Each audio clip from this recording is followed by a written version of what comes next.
Gênesis capítulo 17, do verso 1 até o verso 8.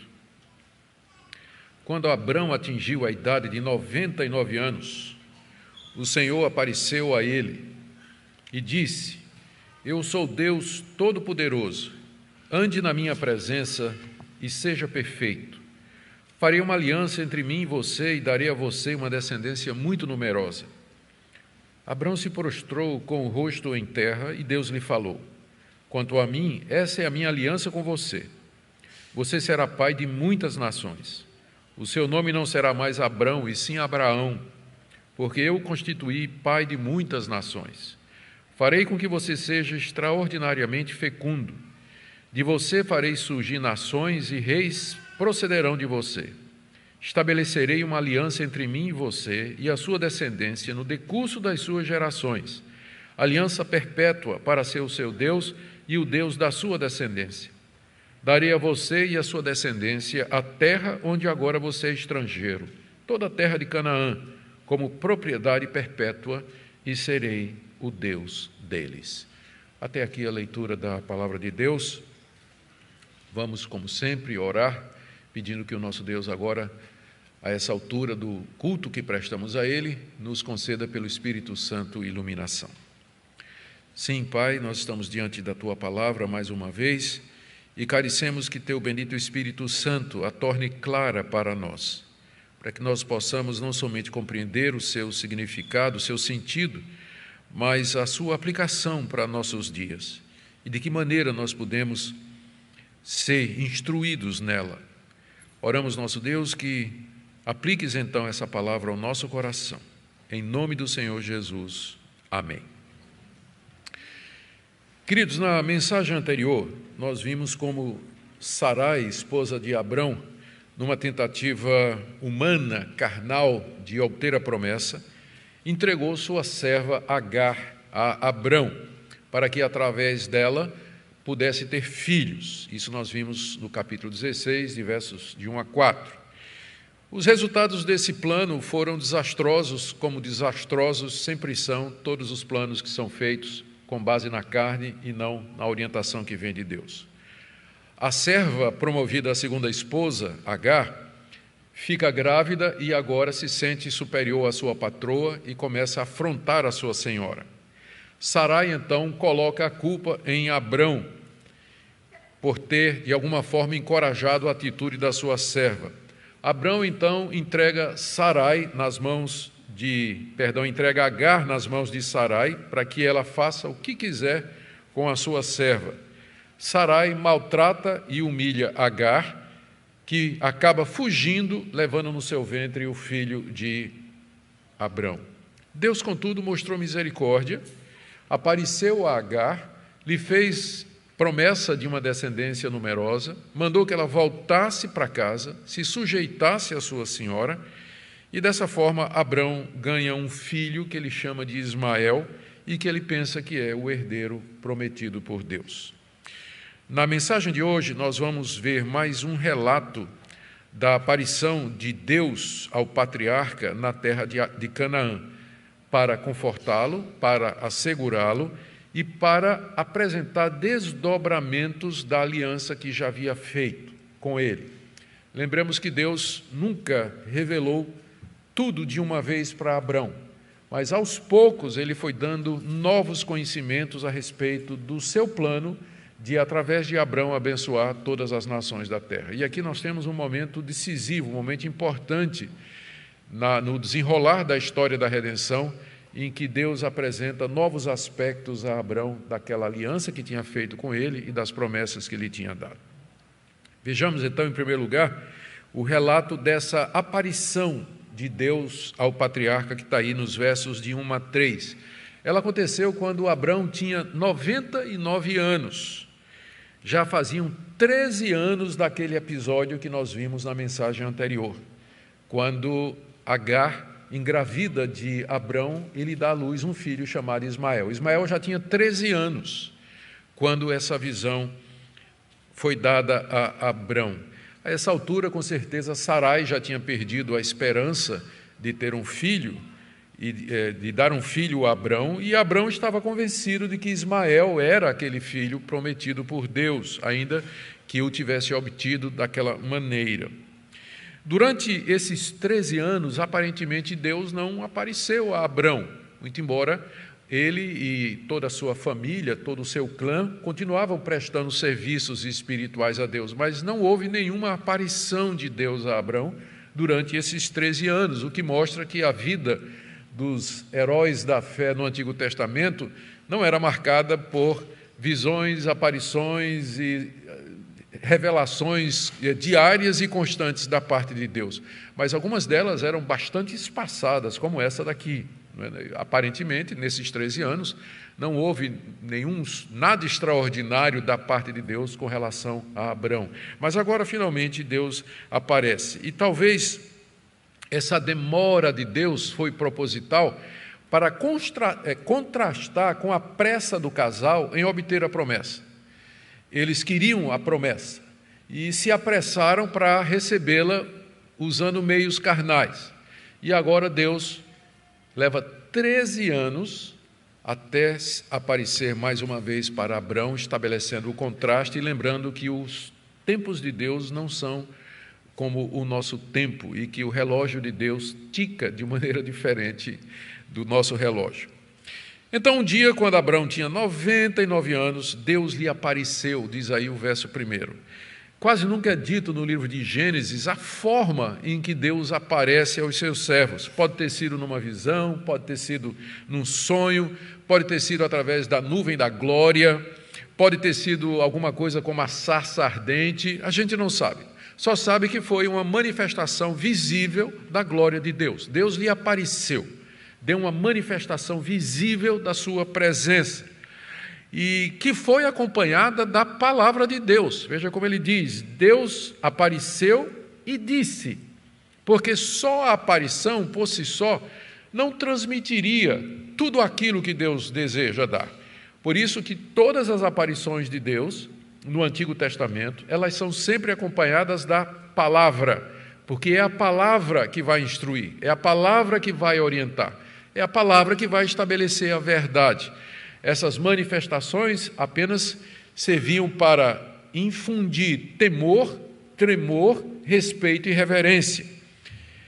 E Deus disse então a Abrão 4 coisas. Deus apareceu e lhe disse 4 coisas que nós temos aí no verso 1 e 2. Deus primeiro se apresenta como Deus Todo-Poderoso. Veja aí, final do verso 1, eu sou o Deus Todo-Poderoso. É a primeira vez que esse nome de Deus aparece na Bíblia. Em hebraico, El Shaddai. É a primeira vez que El Shaddai aparece na Bíblia. E é o próprio Deus que se apresenta dessa forma. E ao dizer que Ele é o Deus Todo-Poderoso, El Shaddai, Ele está dizendo, está apontando para a sua onipotência, para o seu poder, a sua suficiência para cumprir todas as suas promessas. E esse nome, El Shaddai, vai ser o principal nome pelo qual Deus é conhecido pelos patriarcas. É assim que ele vai se revelar a Jacó, a Isaac, e é assim que ele vai se revelar a Jacó, e posteriormente a nação de Israel.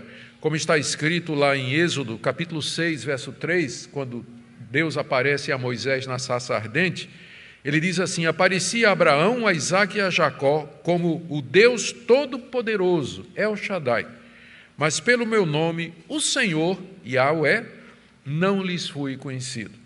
O principal nome da revelação de Deus no período patriarcal, portanto, é esse aqui. Eu sou Deus Todo-Poderoso, El Shaddai. E aí, depois de se apresentar com esse novo nome, essa nova revelação de quem ele é, Deus chama Abrão, em segundo lugar, para uma caminhada de perfeição na sua presença. Eu sou Deus Todo-Poderoso, consequentemente, ande na minha presença e seja perfeito. Aqui temos o que é que Deus requeria de Abrão nos termos da aliança que Deus fez com ele. Lembrem que uma aliança envolve 2 partes. E essas partes se obrigam através de compromissos mútuos. Da parte de Abrão, Deus queria que ele andasse na presença dele, de Deus, e que fosse perfeito. Por quê? Porque Deus é o Deus Todo-Poderoso, que vê e conhece Abrão completamente. Ele é capaz e suficiente para cumprir tudo o que havia prometido a Abrão, porque ele é o El Shaddai, e assim Abrão é chamado a andar em comunhão com esse Deus. Andar na minha presença significa ande diante de mim, como uma pessoa que está olhando para outra, frente a frente. Tenha consciência de que eu sou poderoso para cumprir as minhas promessas e de que eu conheço você. Eu sei o que você faz na hora que você levanta, na hora que você acorda. Conheço os seus pensamentos, portanto, ande diante de mim. Lembrando que tudo que você fizer, você vai fazer coram Deo. É uma expressão latina muito comum na Reforma Protestante, que significa na presença de Deus. Coram Deo. É assim que nós devemos viver, na presença de Deus. O contrário disso chama-se hipocrisia. O contrário do que Deus está dizendo aqui, ande na minha presença, chama-se um culto fingido, uma vida cristã hipócrita, uma religião de fachada. Mas o verdadeiro crente, ele anda na presença de Deus, diante de Deus, sem ter nada a ocultar diante desse Deus maravilhoso. Ande na minha presença, Abrão, diz El Shaddai, e seja perfeito, isso é, seja íntegro. Obedeça a tudo o que eu lhe disser, porque eu sou o Deus Todo-Poderoso, e todos devem obedecer-me, respeitar-me, temer-me e adorar-me em pensamentos, palavras e obras. Esse é o nosso Deus, o El Shaddai, e, portanto, cabe-nos somente essa atitude diante dele, andar na presença dele e ser íntegros, perfeitos, obedecê-lo em todos os seus caminhos. Eu disse que Deus falou 4 coisas. A primeira foi, eu sou o Todo-Poderoso. A segunda foi, os termos da aliança, anda na minha presença e seja perfeito. Terceiro, Deus disse, eu vou fazer uma aliança com você, como ele diz aí no verso 2, farei uma aliança entre mim e você. Eu vou dar mais detalhes a respeito disso em seguida, porque essa promessa é repetida mais adiante.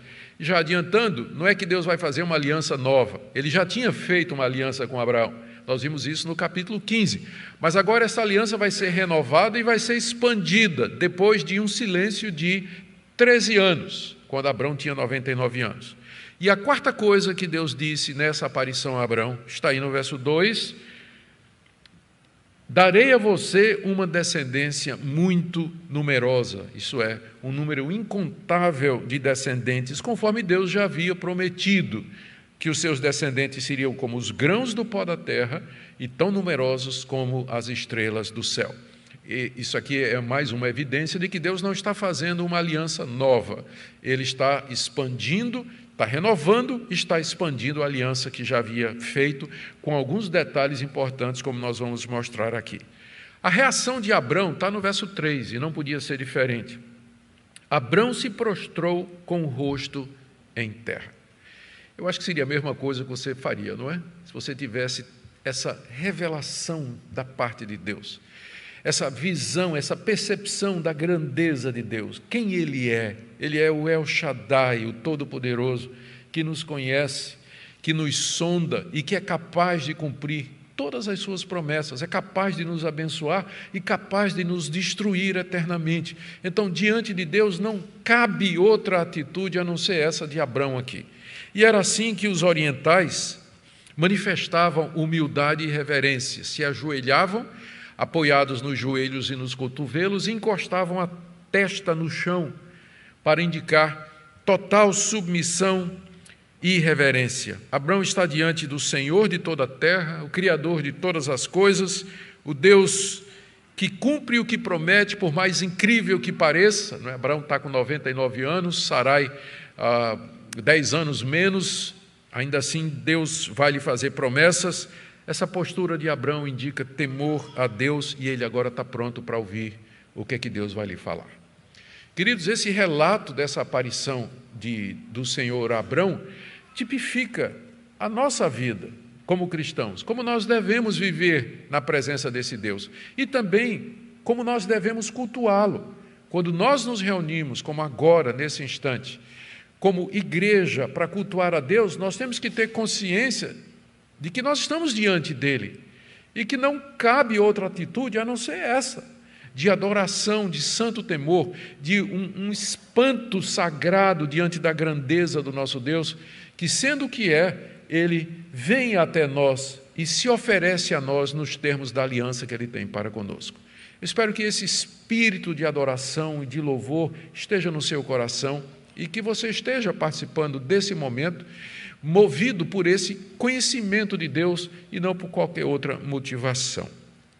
Na segunda parte do nosso texto, está aí do verso 4 a 7, Deus primeiro expande a promessa que ele já tinha feito a respeito da descendência de Abrão, e depois, na terceira parte, ele expande a promessa da terra. Vamos ver então o que ele nos diz de novo a respeito da promessa da descendência. Ele, no verso 4, diz a Abrão: quanto a mim, agora é a parte de Deus na aliança. Lembra que eu disse que toda aliança tem duas partes e cada uma tem seus compromissos. A parte de Abrão é andar na presença de Deus e ser perfeito. E agora Deus começa a dizer qual é a parte dele. Da minha parte, então, o que é que Deus promete? Em que ele se compromete? Ele diz: eu farei, essa é a minha aliança com você. É uma aliança que Deus já tinha feito, não se trata aqui de algo novo, mas de uma renovação e de um desdobramento, conforme eu já havia dito. O que Deus faz aqui é expandir o alcance da promessa que ele tinha feito de uma descendência. O que é que Deus já tinha deixado claro com respeito à descendência de Abrão? Que ele teria um filho, que esse filho não seria adotivo, como Abrão, numa certa altura, pensou até que seria Eliezer, o servo principal dele, mas não seria. Deus disse que seria um filho natural, e que de Abrão viria um povo numeroso como o pó da terra e as estrelas do céu. A novidade aqui é que Deus diz a Abrão de que ele vai ser pai de muitas nações. Essa é a minha aliança com você, você será pai de muitas nações, ou seja, aquela descendência numerosa se organizaria em povos, em nações. Muitas nações se formariam a partir dos descendentes de Abrão. E essa é uma expansão da promessa inicial, quando Deus disse a ele: em ti serão benditas todas as famílias ou nações da terra. A expressão nações acontece 3 vezes aqui no texto que nós temos diante de nós. E, de fato, várias nações vieram de Abrão. Além dos israelitas, da nação de Israel, vieram os ismaelitas, que são os filhos de Ismael, vieram os edomitas, que são filhos de Esaú, e vieram os descendentes de Quetura, que é a esposa que Abrão vai tomar depois da morte de Sarai. Então, de fato, muitas nações vieram de Abrão, lembrando que ele, àquela altura, tinha apenas um filho, Ismael, e tinha 99 anos, e a sua esposa continuava estéril, além de ter 89 anos de idade. Mas Deus diz para ele: de ti sairão, você vai ser pai de muitas nações. Agora, essa promessa aqui, evidentemente, ela ia além dos descendentes biológicos de Abrão. Nós veremos no próximo domingo, se Deus permitir, na continuação do capítulo 17, que Deus dá um sinal dessa aliança, que é a circuncisão. E aí ele vai dizer a Abrão: você tem que circuncidar todos aqueles que nascem de você e os estrangeiros. Já vamos adiantar aí o verso 12. O menino que tem 8 dias será circuncidado entre vocês. Todos do sexo masculino nas suas gerações devem ser circuncidados. Também o escravo nascido em casa e o comprado de qualquer estrangeiro que não for da sua linhagem. Então já fica claro que quando é dito assim, você vai ser pai de muitas nações, isso vai além da descendência biológica, da linhagem natural de Abrão, porque inclusive os estrangeiros, eles podem ser admitidos ao povo da aliança através da circuncisão. Nações, portanto, aqui se referia aos descendentes espirituais de Abrão. Esse ponto, para mim, é o ponto mais importante da passagem, e eu quero chamar sua atenção para ele aqui. Quando Deus diz a Abrão, vou fazer uma aliança com você, você vai ser pai de muitas nações, o que tem de novidade é que Abrão ia ser pai de uma nação espiritual que transcendia o limite da sua descendência biológica. Pai aqui não é no sentido biológico somente, mas também espiritual. Se refere às muitas pessoas de muitas nações diferentes que viriam a crer no El Shaddai e em suas promessas, pessoas que não eram filhos biológicos de Abrão, mas que comporiam o povo da promessa. Isso aqui é importante porque você faz parte. É aqui que você entra. É aqui que nós brasileiros entramos. Nós somos filhos de Abrão, desse povo aqui. Somos essa nação espiritual. É assim, para você não pensar que eu estou inventando, né? É assim que o apóstolo Paulo interpreta essa passagem e essa promessa. Deixe-me citar aqui algumas escrituras da mão de Paulo que confirmam isso. Gálatas 3, de 6 a 9. Abraão creu em Deus e isso lhe foi atribuído para a justiça, diz o apóstolo Paulo. Saibam, portanto, que os que têm fé é que são filhos de Abraão. Os que têm fé é que são os filhos de Abraão. Ora, tendo a Escritura previsto que Deus justificaria os gentios pela fé, gentios são os não-judeus, aqueles que não fazem parte da linhagem biológica de Abraão.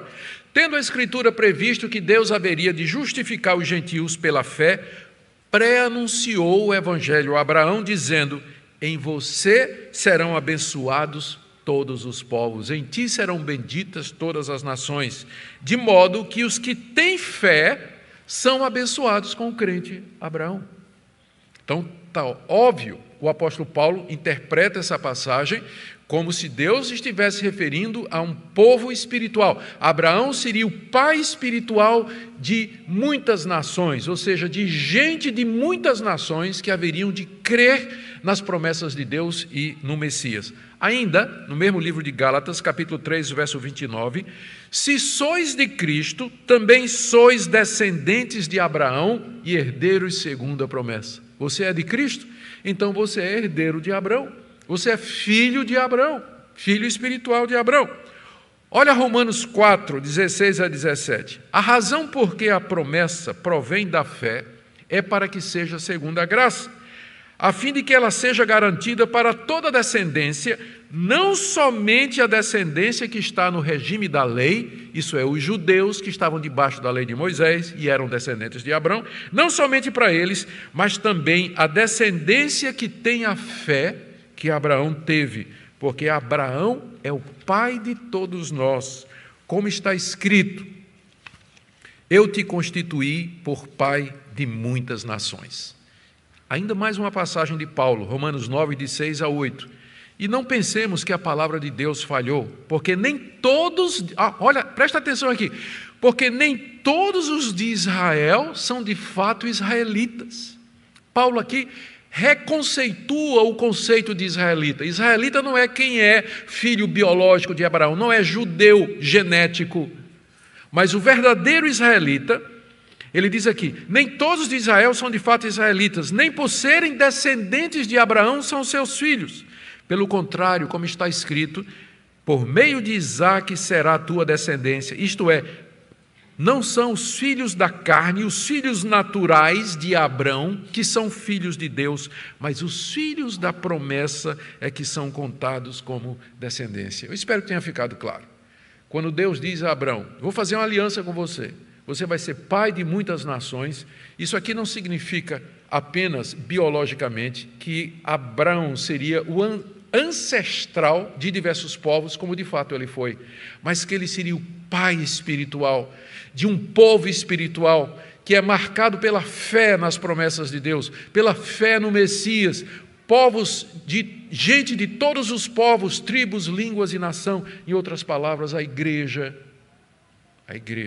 Você vai ser pai de muitas nações, um povo espiritual, gente de todas as tribos, povos, línguas e nação. É essa expansão da promessa que é novo aqui ao mencionar a aliança, ao dizer que vai fazer uma aliança, é a mesma aliança, só que agora Deus traz mais, revela mais um ponto daquela aliança, que a descendência de Abraão seria essa descendência espiritual. Em seguida, Deus muda o nome dele, para que o seu nome agora reflita isso que Deus prometeu.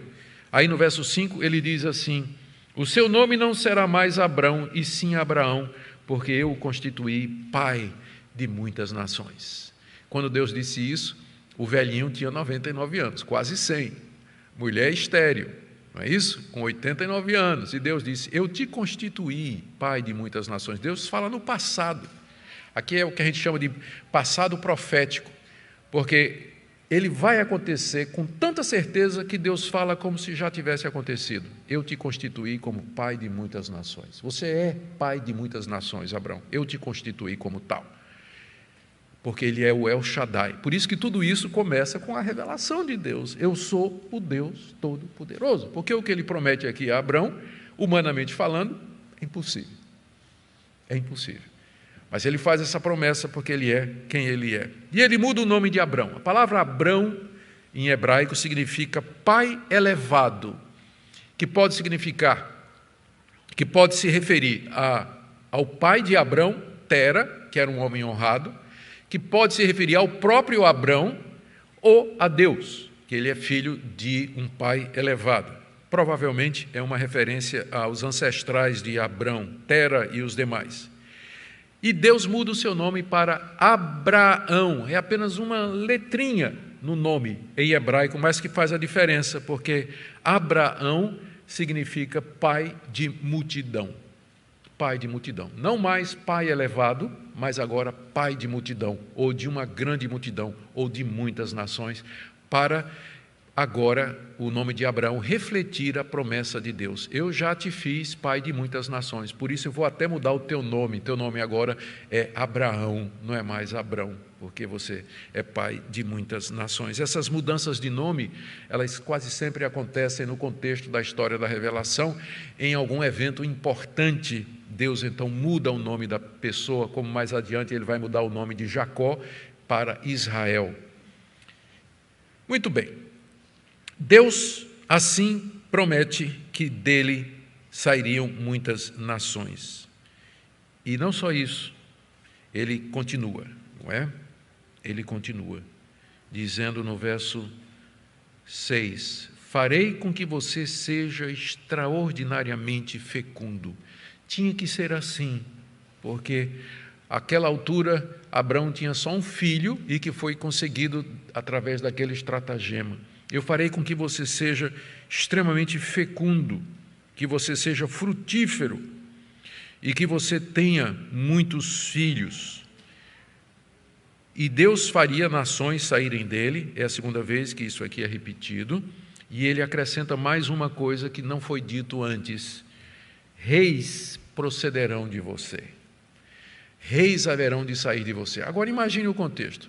Abraão era peregrino numa terra, era estrangeiro no meio daquele povo, ele não tinha um palmo de terra, e Deus está dizendo: de você sairão reis, homens poderosos, homens notáveis. Quando a gente olha a história da redenção, a gente vê o cumprimento. Penso em Davi, penso em Salomão, nos reis de Israel, nos reis de Judá. E não somente isso, do seu filho Ismael vieram também príncipes e reis. Nós vamos ver a descendência de Ismael mais na frente. Mas isso aqui tem, uma vez que o povo de Abrão é espiritual, tem um outro significado. De Abrão viria o rei Messias, aquele que haveria de governar o mundo, o rei de todas as nações e de todos os povos, o Senhor Jesus Cristo, e nós que reinaremos com ele. Por isso que no Novo Testamento nós somos chamados de sacerdotes e rei. Na primeira carta de Pedro, capítulo 2, vós sois sacerdócio real. Real aqui é de rei. É assim que nós somos chamados. No livro de Apocalipse está feita a promessa: reinaremos com ele. Reis viriam de Abrão. O cumprimento final disso é no Messias e no seu reinado glorioso sobre toda a terra. E Deus então repete no verso que ele tinha dito no verso 2, mas agora com algumas novidades. No verso 7, estabelecerei uma aliança entre mim e você. Ele já tinha dito isso, repete por ênfase e acrescenta: e a sua descendência. A aliança não é só com Abraão, mas agora é também com os descendentes de Abraão, no decurso das suas gerações, isso é, de pai para filho, de pai para filho, de pai para filho. Aliança perpétua. Sublinha essa expressão aí que eu vou falar dela daqui a pouco. Aliança perpétua, ou seja, uma aliança que não tem fim. Essa minha aliança, Abraão, com você e com sua descendência, ela é eterna, ela nunca vai ter fim. E ele continua. E aqui tem a essência da aliança, gente, olha, no final do verso 7, para ser o seu Deus e o Deus da sua descendência. Ô glória, né? O presbiteriano também diz isso, né? Ô glória. Aqui é a essência da promessa, que Deus vem ao nosso encontro, o El Shaddai, o Todo-Poderoso. Ele fez uma aliança com esse velho de 99 anos, que peregrinava numa terra que não era sua, onde Deus diz a ele: você é pai de muitas nações, você é pai espiritual de gente que virá de todos os cantos da terra, e isso que eu me entrego, eu me dou a você nessa aliança. Eu serei o seu Deus para todo sempre, eu serei para todo sempre o Deus dos seus filhos, dos seus netos, de toda a sua descendência, de todo esse povo numeroso que um dia vai se considerar como seu descendente espiritual. Aqui você tem a essência do cristianismo ou do evangelho, por assim dizer. Deus vindo a nós e fazendo um pacto da graça, da misericórdia conosco, de ser o nosso Deus para todo sempre, para todo sempre. E aqui que nós baseamos a doutrina da perseverança dos santos. Deus jamais vai nos abandonar. Uma vez que somos parte do seu povo, seremos para todo sempre. A aliança é perpétua de ser o nosso Deus e o Deus dos nossos filhos. Louvado seja o nome do Senhor por essa grande misericórdia, essa compaixão que Ele tem. Aliança perpétua.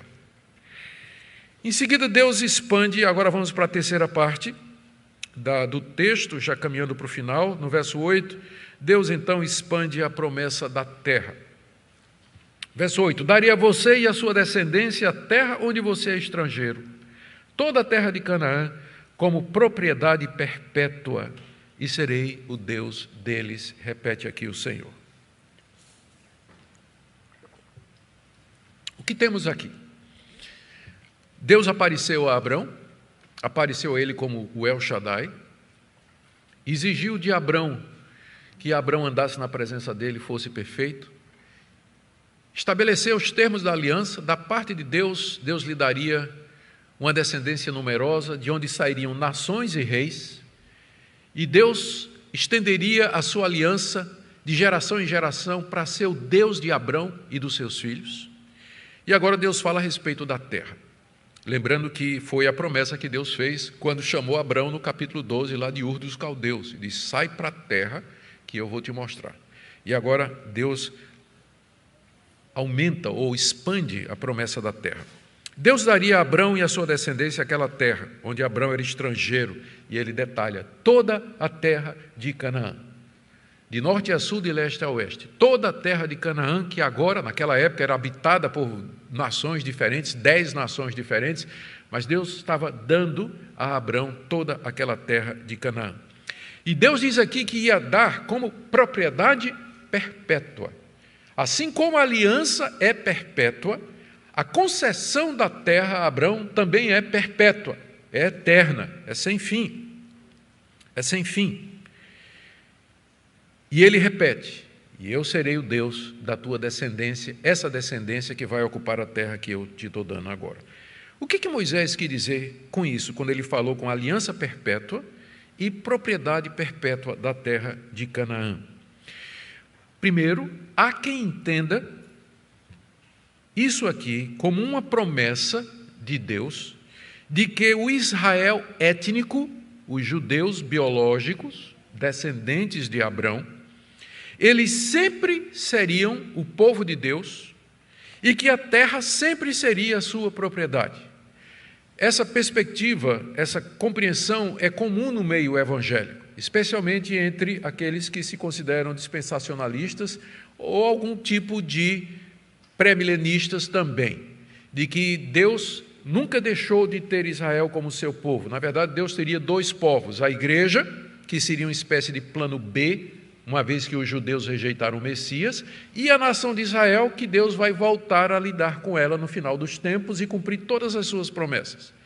Então, essa perspectiva, que interpreta a aliança como sendo eterna, a aliança eterna e a propriedade eterna da terra, como se referindo ao Israel étnico, entende que são dois povos, com promessas distintas e tratamentos diferenciados também, e que Deus tem, então, esses dois povos. Mas tem uma outra interpretação, que eu entendo que é a mais correta, que diz que essas promessas têm que ser lidas à luz do Evangelho, que a aliança de Deus, e aqui eu quero que você lembre tudo o que eu já falei a respeito do que é que significa nação e ser pai espiritual das nações, que a aliança de Deus, na verdade, foi com essa descendência espiritual, com Israel dentro de Israel, com os verdadeiros israelitas, o Israel espiritual, que é composto de todos os judeus e gentios, não judeus, que creram como Abraão creu, que é chamado na Bíblia de o remanescente fiel. As promessas de Deus, na verdade, elas têm como cumprimento final, como objeto do cumprimento final, o verdadeiro Israel, o Israel dentro de Israel, o Israel espiritual, que é composto de todos aqueles judeus e não judeus que creram em Deus como Abraão também creu. Como Abraão também creu. Então, nesse sentido, é ao Israel espiritual, nesse sentido, a aliança de Deus é perpétua. Ela continua conosco, com toda essa descendência espiritual, e vai ser para todo sempre. É uma aliança só, a aliança da graça, o pacto da graça, que nunca vai ser desfeito. E que vale para nós hoje. Nós estamos debaixo desse pacto e dessa aliança que foi ratificada, dessa feita pelo sangue de Jesus, quando ele disse, esse é o sangue da nova aliança. Quando na noite da Páscoa ele celebrou a ceia com seus discípulos. Então nós estamos debaixo dessa aliança de Deus com Abraão, que é uma aliança perpétua, é a mesma aliança da graça que foi feita lá com Adão, lá no paraíso, quando ele disse, virá um descendente da mulher que vai esmagar a cabeça da serpente. E a promessa da terra, ela é espiritual também e por isso eterna, porque Canaã representa a possessão, a propriedade dos filhos de Deus. E no final não vai ser só aquela terra, mas vai ser o mundo todo. Como Jesus disse, bem-aventurados os mansos, os humildes, porque eles herdarão a terra. E o apóstolo Pedro, junto com o apóstolo Paulo, falam que nós estamos aguardando o novo céu e a nova terra. Eles estão citando Isaías, que fala do novo céu e da nova terra, onde habita a justiça. E nós herdaremos as promessas. É por isso que no Novo Testamento os cristãos são chamados de herdeiros de Abraão. Porque a promessa da terra feita a Abraão vai se cumprir finalmente na vinda de Jesus, quando o novo céu e a nova terra serão instalados e substituirão essa ordem antiga, esse mundo como nós o conhecemos, e nós possuiremos não somente a terra, mas o cosmos, herdeiros de Deus e herdeiros de Cristo, a quem Deus entregou todas as coisas. E mais uma vez, para vocês não pensarem que a gente está inventando coisa, Abraão tinha consciência disso, de que a verdadeira pátria era celestial. Olha o que diz aqui o autor de Hebreus, capítulo 11, verso 13 a 16, quando ele fala dos heróis da fé. Ele diz assim, todos estes morreram na fé. Ele está falando de Abraão, Isaque, Jacó, dos profetas, dos mártires do Antigo Testamento, dos reis piedosos. Alguns são citados, inclusive, pelo nome. Lê o capítulo 11 de Hebreus, que é o catálogo dos heróis da fé. Ele diz, todos esses morreram na fé. Não obtiveram as promessas. Como assim? Não é? Finalmente, Canaã foi conquistada pelos filhos de Abraão, e eles moraram lá. Mas ele diz, não obtiveram as promessas, mas viram de longe e se alegraram com elas. Então é evidente que não está falando aqui da terra em si, geograficamente, confessando que eram estrangeiros e peregrinos na terra, mesmo que estivessem morando em Canaã. Porque os que falam desse modo manifestam estar procurando uma pátria. Opa. Se na verdade se lembrassem daquela de onde saíram, Ur dos Caldeus, de onde Abrão saiu, teriam oportunidade de voltar, mas agora desejam uma pátria superior, isto é, celestial.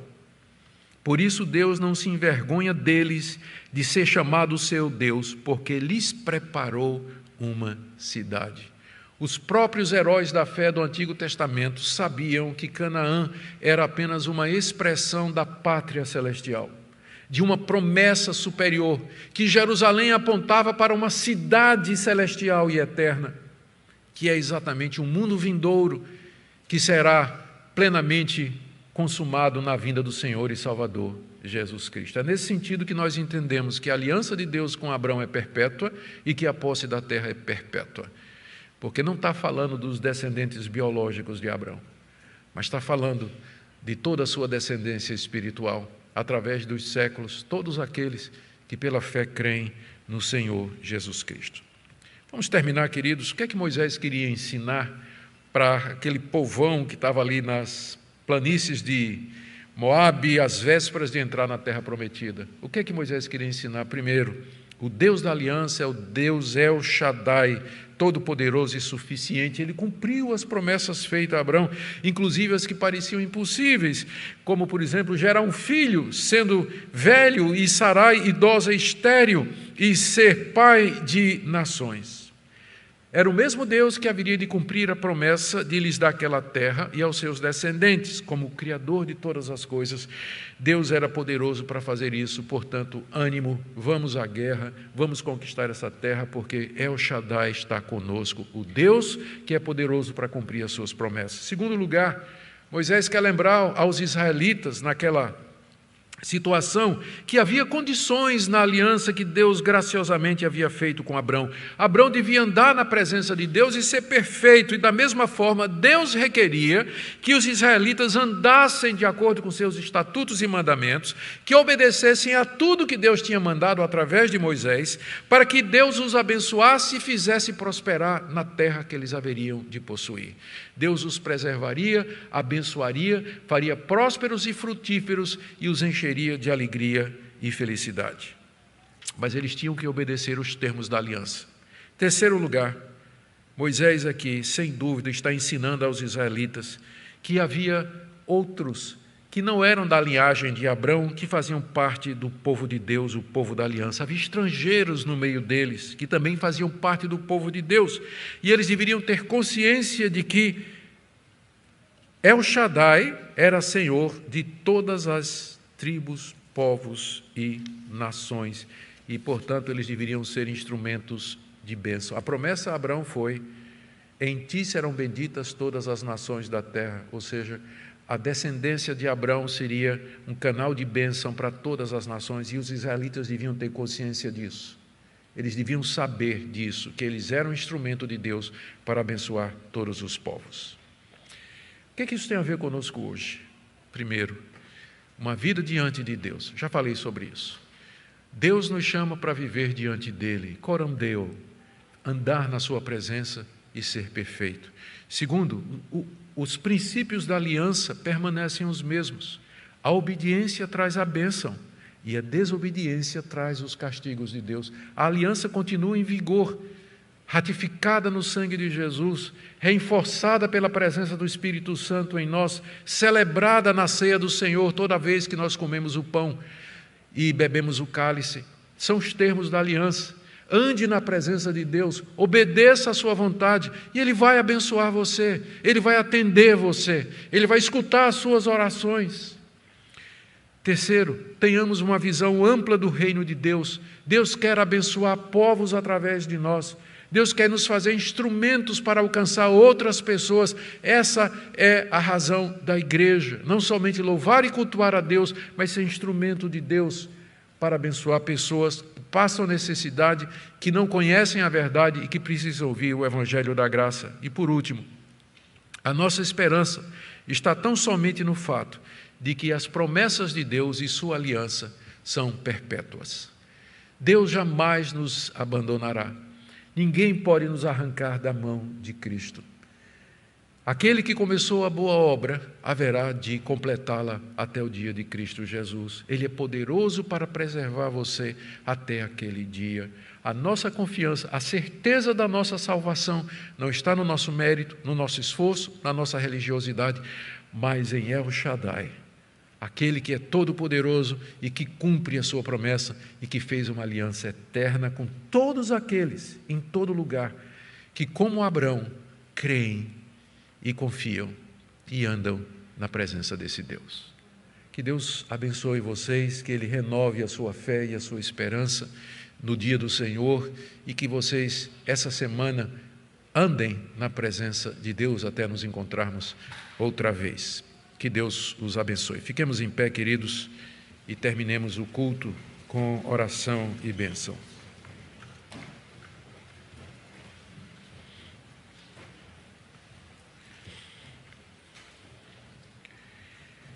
Pai querido, nós bendizemos o Teu nome, obrigado pelas Tuas promessas, pela Tua fidelidade, pela Tua misericórdia. Te damos graças, ó Deus, porque Tu és o nosso Deus e o Deus dos nossos filhos. E por isso nós Te celebramos, Te adoramos e nos curvamos humildemente diante do Senhor. Nós oramos que todas essas realidades guiem o nosso caminho durante essa semana que começa hoje. Que nós lembremos de andar na Tua presença. Tu és o nosso Deus. Louvado seja o Teu nome.